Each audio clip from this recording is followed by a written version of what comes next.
Good morning guys, good morning. Dito tayo ngayon sa Cabanatuan Terminal, fourth trip tayo, fourth trip. Ngayon, sagutin lang natin ang tanong ng ating mahal na pasahero.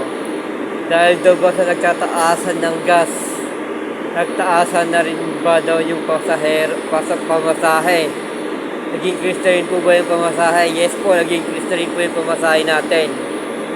Ang pag-usapan lang po naman natin ngayon is yung Via EasyTex. Yung Via EasyTex lang po muna. Yung sa Pasay po, sa Pasay, yung dating regular fare na 288, ngayon is 365 na. Yung dating 288, ngayon 365 na. Tapos yung dating discounted na 230, ngayon is 292 na. 292 na sa Pasay. Pasay, Cabanatuan, yun po yung pamasahe. Saka naman, sa Cabanatuan, Cubao naman po is Via EasyTex, yung dating 275, ngayon po is 348 na. Yung dating 275, ngayon 348 na.